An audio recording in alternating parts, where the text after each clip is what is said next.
Voici donc c'est un message de Tantine Jeanne, la femme de Tonton Dosso, la belle-fille à Mamie et qui habite en Belgique. Et voilà donc le message c'est: Chère maman, je commence par une petite anecdote. En 1999, pendant une visite au camp de détention de Bakita à Lubumbashi, un professeur détenu en même temps que Ndosso vient nous parler en riant. Il demanda à Dosso comment se fait-il que moi j'étais dehors tandis que toi j'étais un des leurs. Nous lui répondons que j'étais congolaise. Il ne croit pas et décide de nous surnommer Isine. Et chaque fois qu'il a eu une occasion de me voir, il m'appelait ainsi. À la fin de l'année, Dosso a été libéré. Nous arrivons en Belgique. Environ 2 mois après notre arrivée, maman arrive également en Belgique. Alors je vois pour la première fois ma belle-maman. En expliquant nos histoires vécues, nous lui racontons également l'histoire du surnom de monsieur qui m'avait donné. Maman nous explique que son nom veut dire Cassine, venait du nom Isine, le nom que le professeur m'avait donné. Sans savoir que Dieu avait écrit pour nous, ce fait nous avait déjà liés. Maman, merci pour ton amour inconditionnel. Pour ton amour inconditionnel. Avec toi, je ne t'ai jamais senti l'absence de ma mère partie en 1998. Nous avons partagé tout. Je pense à nos rires, fou rires, tristesse et joie. Au fil des années, une amitié s'est installée entre nous. J'ai appris à te connaître et j'ai appris à te comprendre, même sans conversation verbale.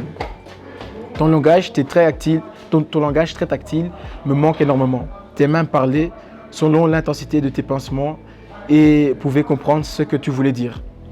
Même dans ta maladie, tu as tout pris. Tu n'as cessé de me montrer ton amour. Je suis très reconnaissante et remercie d'avoir gardé ton cœur intact. Une maman à l'écoute, une amie fidèle. Tu t'en es allé, mais tu es partout dans nos vies. J'ai tellement de choses à te dire. Je te souhaite un très bon repos auprès de Dieu, que tu aimes ainsi. Tu as rejoint papa, tes sœurs, tes frères partis et avant, et surtout tes chers parents que tu aimais profondément. Tu restes et resteras un exemple pour moi. Grâce à ton amour maternel, mes beaux-frères et mes belles-sœurs sont devenus mes véritables frères et sœurs. Je ne pense pas qu'il y a des frontières là-haut. Peut-être tu auras l'occasion de raconter à mes parents que je suis devenu et du beau travail que tu as effectué sur leur fille. Jeanne Wako, Kwaheri maman chérie.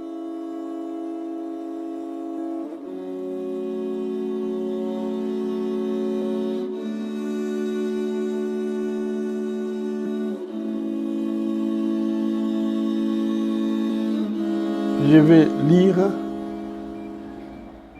un message de ma fille Fidélie, adressé à sa mamie. Mamie Vérène, ma maman, qui était en même temps sa mamie, en même temps son amie. Et je remercie encore Fidélie d'être venue ici à Kigali, assister sa grand-mère et m'accompagner aussi et m'aider à garder mamie. Fidélie, je te remercie pour ça. Et je vais lire donc ton message tant que je le cherche. Tu as passé un mois formidable avec mamie. Et aujourd'hui, elle part et nous a quittés. Mais voilà.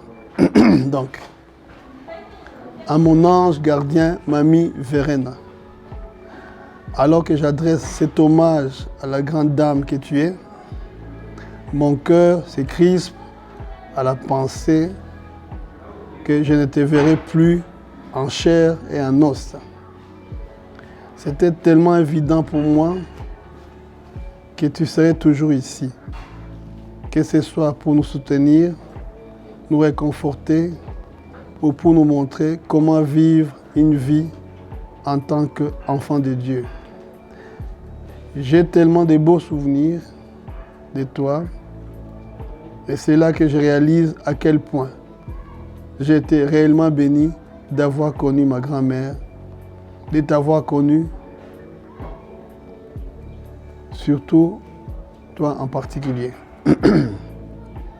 Je ne pourrais pas dire quel est mon premier souvenir de toi, mais je me souviens de tous les restes.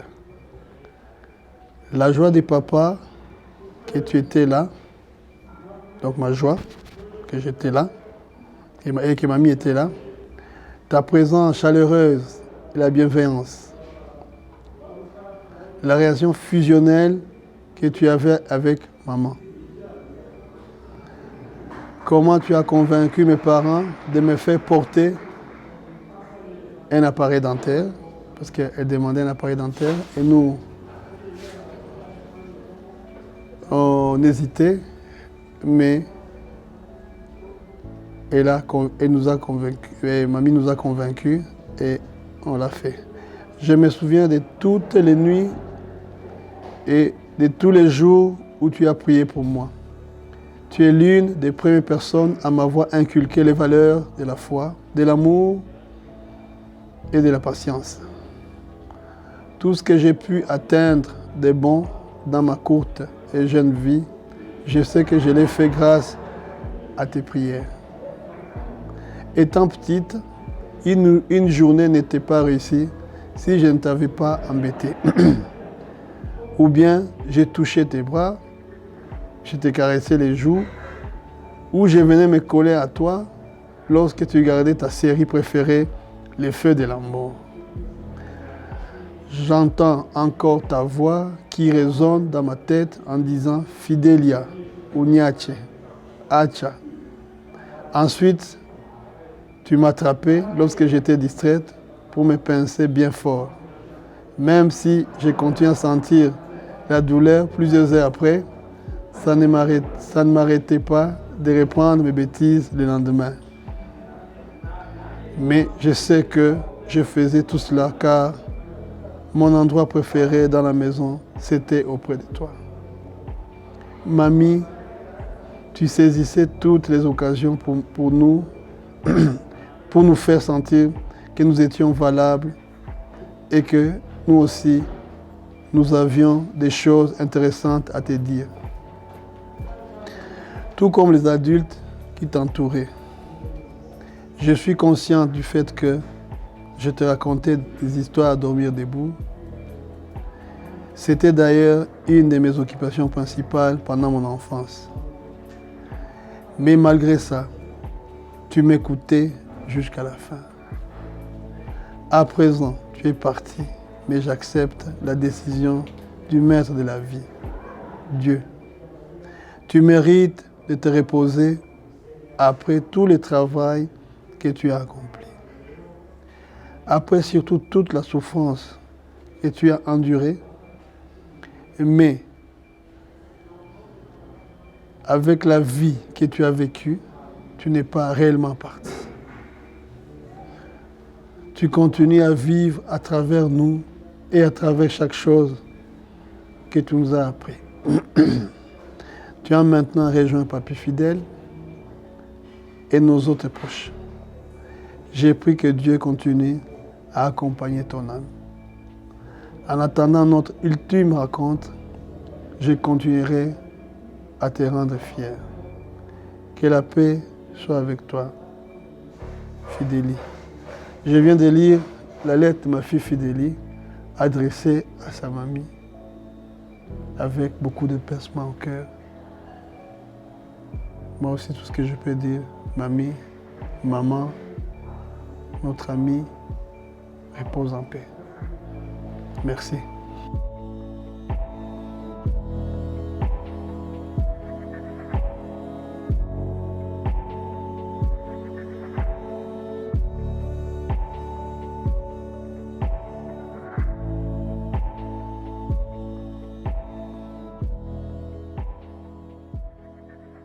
Ceci est un message de Liliane Cabalé, la fille aînée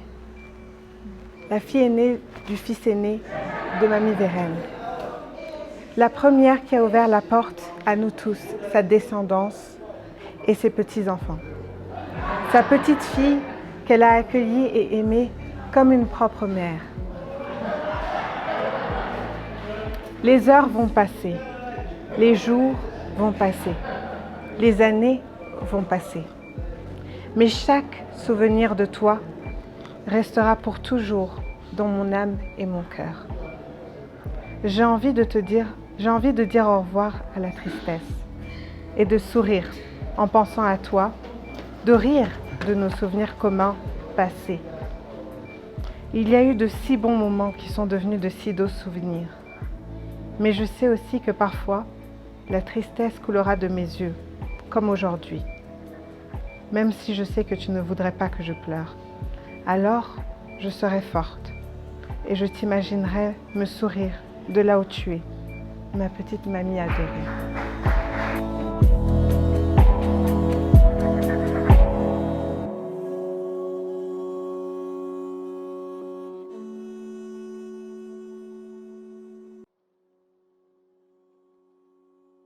Mama, tuvuye kuguherekeza,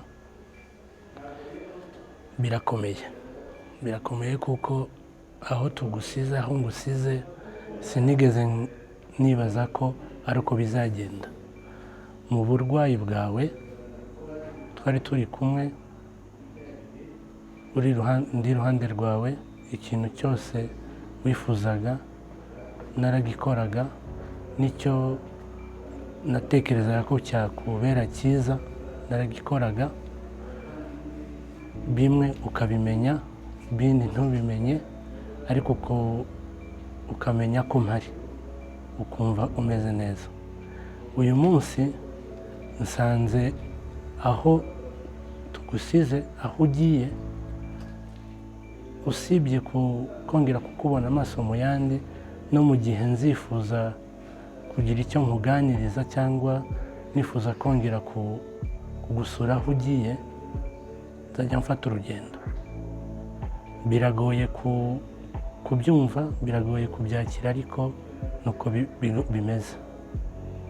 Ntabwo kuba ugiye kure y'umubiri ari kure y'umutima. Ku mutima tuzahorana iteka, kandi naho ugiye kure y'umubiri nzagusura kenshi gashoboka, no ku mutima tuzaba turi kumwe. Ndabyibuka kera wararwaraga nkiri muto, ukambwira uti ndarwaye ndaryamye, icyo narakubwiraga nti ndaje turware hamwe, nkajya mu buriri tukaryama hamwe, kandi igihe ntarwaye, ariko nkumva ko niba urwaye nange ngomba kurwara, bitewe n'urukundo wampaga.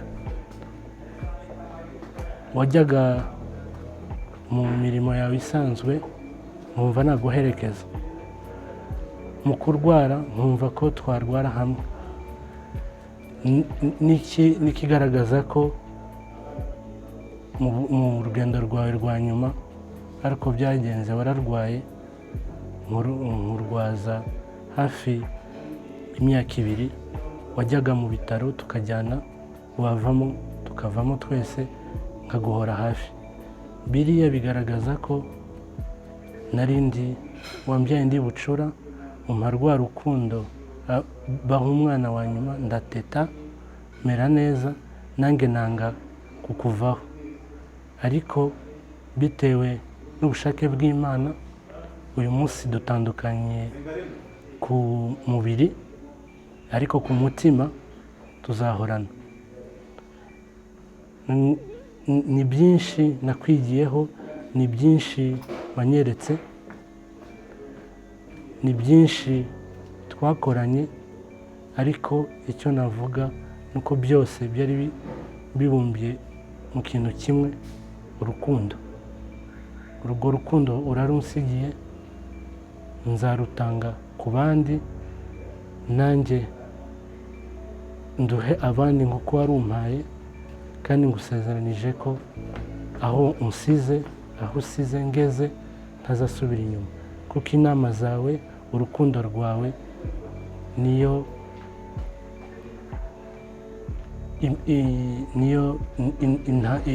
intambwe zanjye za buri munsi. uko nzajya ntera intambwe, uko icyo ari cyo cyose nzajya nkora, nzajya ngendera ku rukundo wampaye no ku nama wampaye. Nta byinshi ndi buvuge, ariko mama nkusezeranije ko nzagukunda iteka kandi uzahora ku mutima wanjye. Kandi uyu munsi nubwo bwose tutakiri kumwe, ariko umenye ko nguko nabikubwiraga nzakomeza mbikubwira. Ndabizi ko aho uri unyumva. Ndagukunda mama. Imana ikwakire.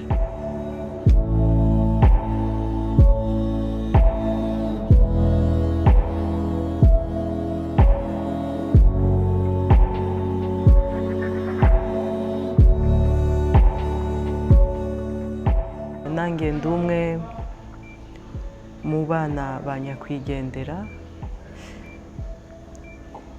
Ni mama wanjye.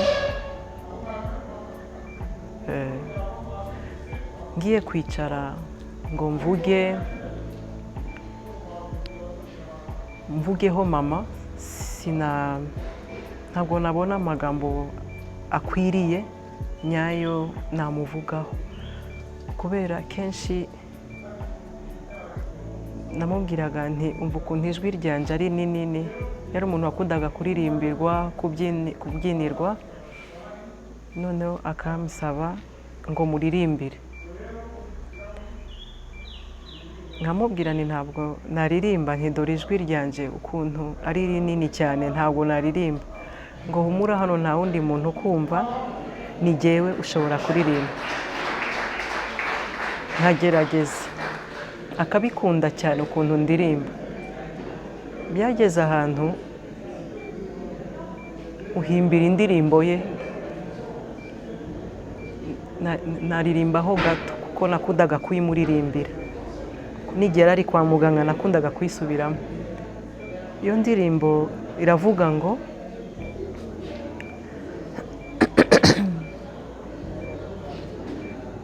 naragenze mu isi hose ndamubura, narashatse ahandi ku isi ndamubura, umuntu umeze nkawe mama, umuntu wamera nka mama, mama, oh mama, oh mama, mama, oh wanjye ndagukunda.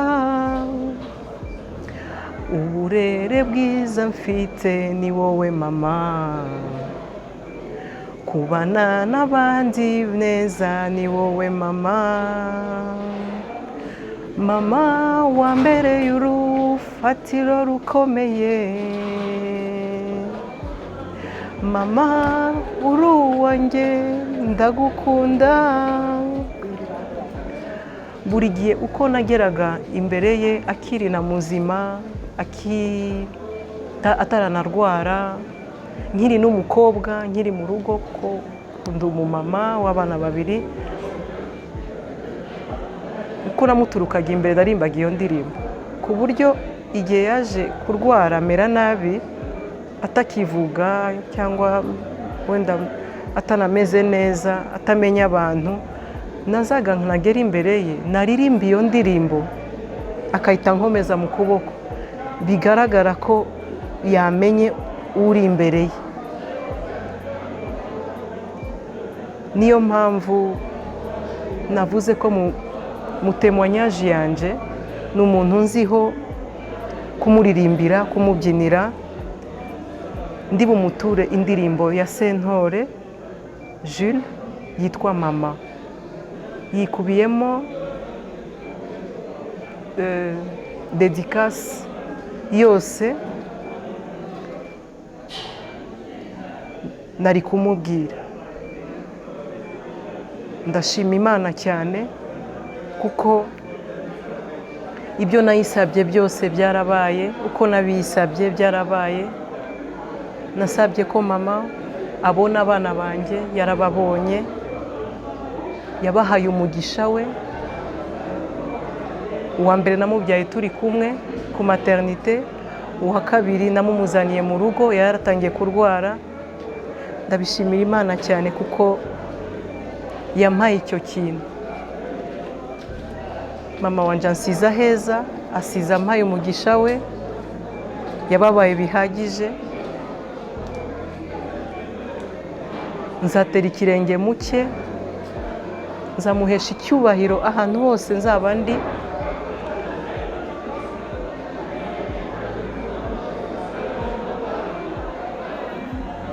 Nzagendana nawe, nzatekerezana nawe nk'uko twari tumeze. Yari inshuti yanjye, yari confidante wanjye, yari meilleur ami, namwitaga umugore wanjye. Ahantu hose nari ndi namwitaga umugore wanjye.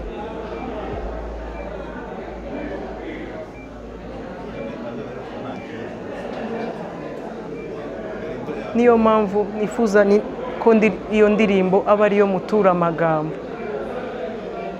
Murankundira nyasome kuri Lycris ya YouTube, munayicishaho,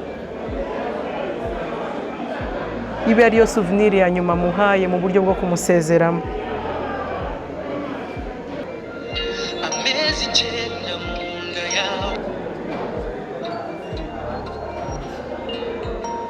Nkurate muvuga ukuri umubyeyi wanjye, amezi 9 mu nda yawe, udahungabana nk'umutima wawe, mwiza uzira umunabi, uri umudasumbwa, uriza umwamikazi, utiri ibikomangoma,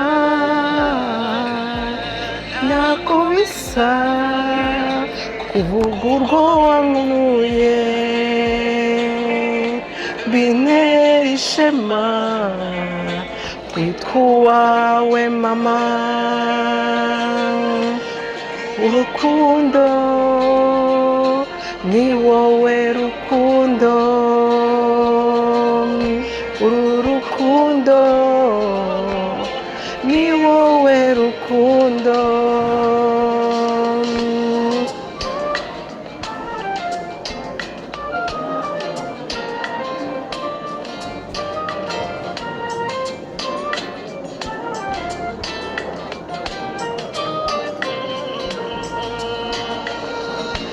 Undinda ishavu n'amarira, undinda kwigunga,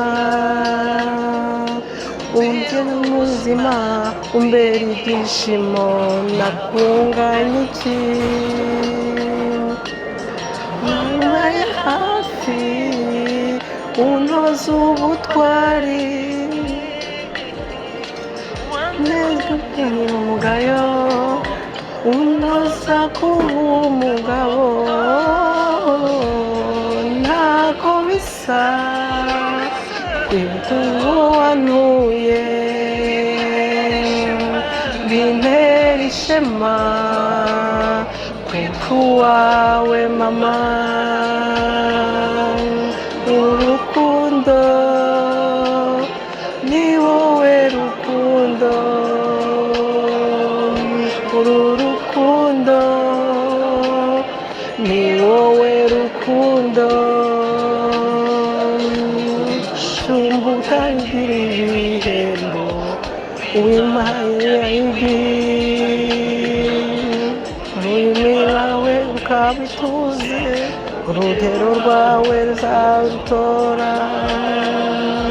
Ntacyo mfite nakwitura, ubaga biherurema, uwapanga umuhora hafi, azakurinda amakuba yose.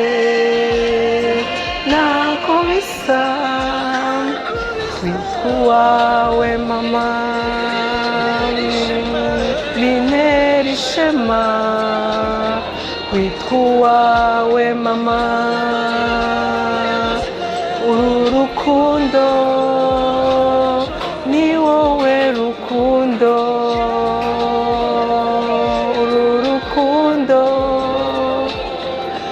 wowe rukundo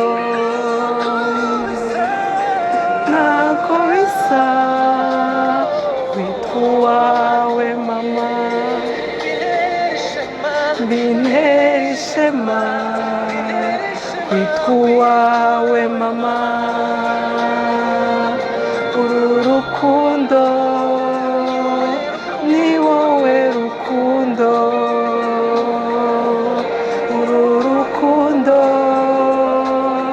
ni wowe rukundo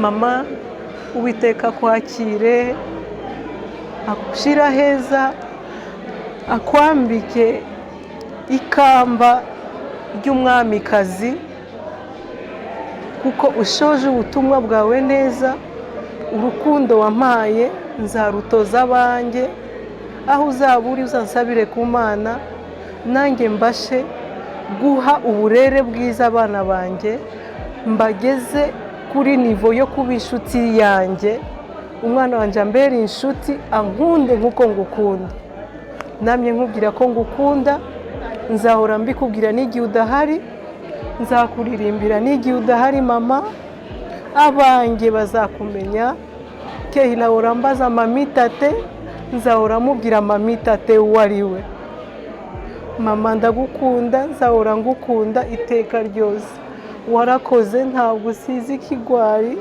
usize umubyeyi usize umugore uhagaze ushikamye uzakwitura iteka ryose iryo wamukoreye ugira uko ridashira mama ndagukunda cyane